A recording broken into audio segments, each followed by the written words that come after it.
one of the main aspects that I think Barstool and particularly Dave wanted to see happen more was people placing bets and accepting big money challenges to go and do the thing again, or, you know, to put this on the line because I've offered you all of this money.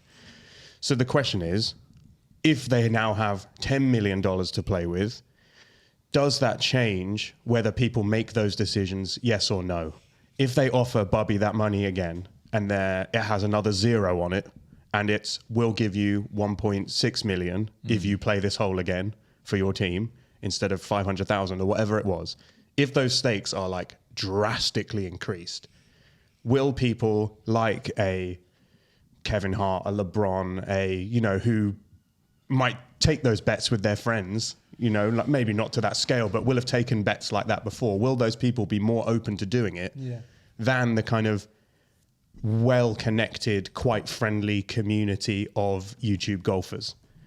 If I'm trying to think like someone who wants more drama and more, you know, and obviously there was drama, but if the money is what they're focusing on, which obviously like upping it by like a giant percentage is going to make a massive difference to people watching. Yeah, you're going to have to get some big people You're going to have to have people who will accept those little side bets in order to create that drama that was created organically by people who do this for, you know what I mean, do this for a living. Yeah. So I wonder if that will be in the back of their minds thinking, if I can invite these people who will accept those bets this time around, instead of doing what's best for the team or doing what's best for their brand or, you know, whatever, maybe that will change things. It could potentially depend on, you know, I'm assuming they will get sponsorships in. And I imagine, you know, depending on these types of sponsorships, how you know in the know they are of YouTube golf and in the know they are of all these sorts of things, because they could just be getting people in and businesses in that just want big names, big, you know, this in because I'm investing this much money, I want this much eyeballs on it, like, and that can take away from the core of what the identity of, you know, I think it does have an identity of a little bit. So, I think the money aspect of it is the money aspect is always a weird thing to talk about, but the $1 million that was up for grabs for the people who were playing in the event makes a big difference. Like, you know, winning, as it was a, you know, team of 3, winning, you know, 333 grand. That's a massive amount of money for everyone in that event. You know, no one in that event is a multi-millionaire. Well, certainly from the golf side of things anyway. So it's kind of like, if you get more money, that's great. If you up the amount that the bets are, that's great. But I think you've got to do it in a way which is more, it's more individual focused. And I think setting aside the expectations, setting the expectations a little bit early that these things are going to be coming. I don't know. I mean, obviously there is a figure that would have changed things for, like, say, Bobby and Mo in that kind of third day.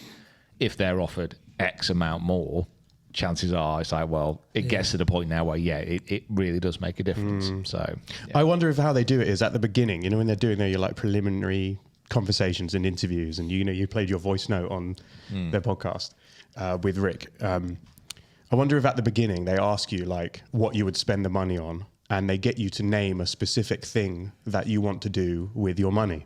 Right? You say, I want to fix my roof. XYZ says, I want to pay off this thing for my mom or whatever, and then they offer you that thing as the bet. So you're on the you're still it's not then an arbitrary. You know, you can see what you're. I will pay to fix your roof for you if you go and play this hole again. I'll pay for your. I'll pay to fix your roof. I'll buy you that car that you want, and I will pay off your credit card debt or whatever it is. Don't have any of that, bro. Yeah, well done. If they offer you something that you have already said you want, and it's not just like an arbitrary money amount, I wonder if that gets people to change their minds as well. It could be fun. I mean, I think so. It's like how do you get that? How do you manufacture that drama? And I'm sure there's ways to kind of do it. I'm sure they kind of understand probably more after this year how that would be possible, and how they could tweak the format and change the format.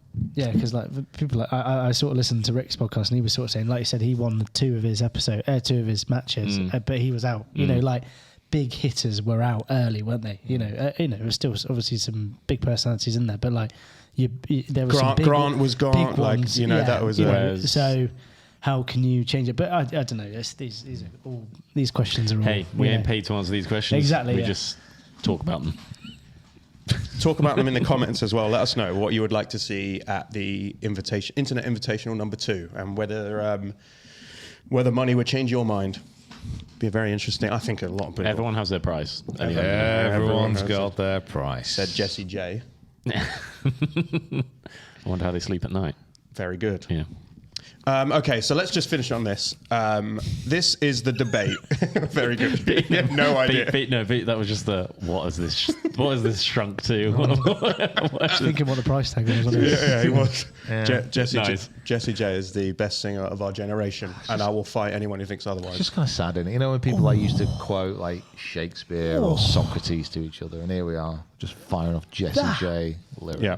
Wait, say that again. Pete, just stop for a minute and smile. Say that statement. No, just don't accept it. Don't accept the premise. Yeah. Don't accept Jessie J as a legitimate artist. Wow. Wait, what did you say? She's the best UK? She's the best singer of our generation. Post Whitney Houston, she's the best ever. Oh. I really I respect your opinion, and I do like quite Wildly wrong, but I do respect. I hold like music. I listen to what he says, so I'm thinking about that in my head. But yeah. I don't think of Jessie J owning a slaughterhouse now. So do you follow? Oh God! Oh, hang on, what?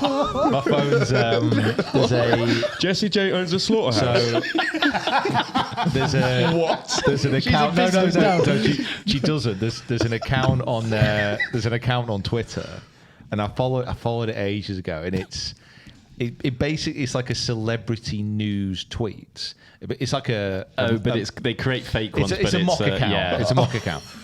And but they just put out like these random tweets about random celebrities doing random things. None of it's real. And the whole bit about Jessie J, and this has been going for years, is that she owns a slaughterhouse.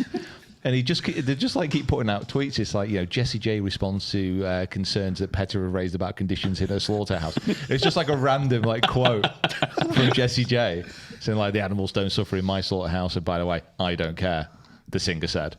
It's just like random, completely banal stuff like that, and it's just pointlessly funny. That's it's so like good. James Milne, the boring tweets, whatever. Boring James. It's that kind What of an thing. account that was! Wow. Honestly. Anyway, so Jessie J owns the slaughterhouse. You had it first.